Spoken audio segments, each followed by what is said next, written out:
One thing that the business community loves, tax cuts.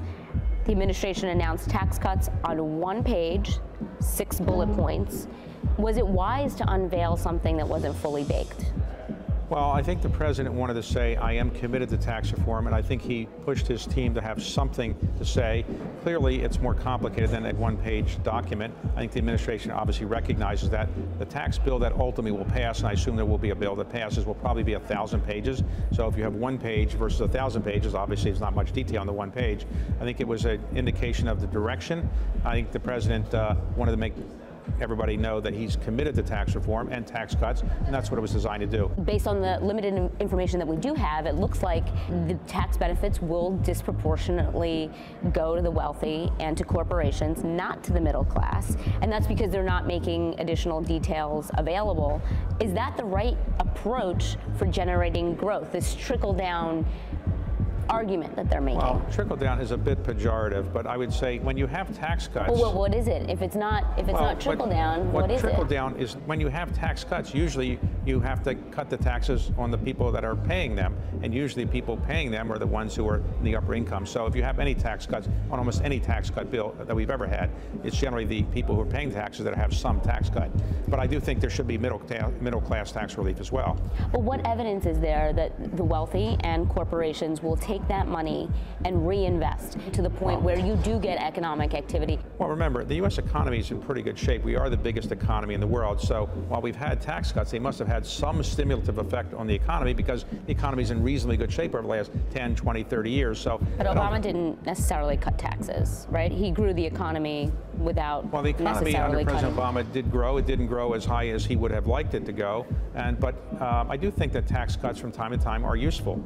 And I think right now probably the business community would think that tax cuts would stimulate the economy. Help me understand that. Help me understand that argument, because the disproportionate benefit falls to the 1% who historically will not spend and create the demand that's going to be necessary for economic development. So give me the case. I just don't understand it. Exactly I'm not trying to be difficult. I just don't understand it. You can't be certain what people are going to do when they get tax relief. And some people will use it to reinvest. Some people may do other things that you think are not as useful. It's hard to say. You can't constrain people what they're going to do. You can't say, we're going to give you a tax cut and you have to do this and this with it. You have to let people do what they want within reason.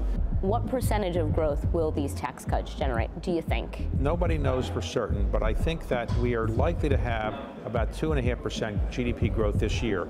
If the tax cuts were to happen and be effective this year, and I think it's unlikely that it would pass this year, probably it'll have to be passed and to be effective next year. But I think we're probably looking at growth over the next couple of years, if we're fortunate, somewhere between 2.5% and 3%. Getting 3% plus growth would be good, but it's going to be challenging because of the size of the economy. Also, we don't have as many people, as I pointed out, in the workforce as before. President Trump keeps citing unfair trade as the reason that the U.S. has lost manufacturing jobs. Is that true? Nobody knows exactly why we've lost manufacturing jobs, but I actually do think there's been a manufacturing renaissance in the United States, and people are beginning to manufacture here more than they were before. And I think people recognize that there are advantages to manufacturing here. So I don't think we've lost as many jobs as people think we have lost. And in fact, I think in the last couple of years, you see more manufacturing being done in the United States. Not everything is being manufactured here, but I think some more things are being manufactured here than before. Trump is breaking with longstanding U.S. stance towards strongmen around the world, from the Philippines to North Korea. As an investor, do you see these deviations from foreign policy as a risk for you around the world?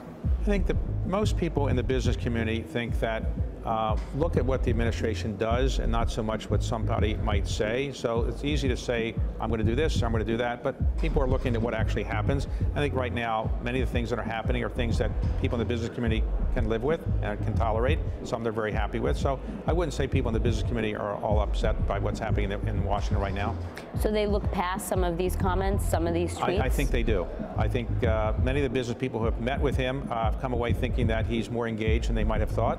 And I also think that some people in the business community are really focused on what he is doing, not what his tweets might say. What's your best prediction on how long he will last in office? I think it's a fantasy by Democrats to think that the president will be impeached, or that he will say, I don't like the job, I'm going to resign, or that he'll have some health problem and just say, I'm not going to do this anymore. I think that's a fantasy.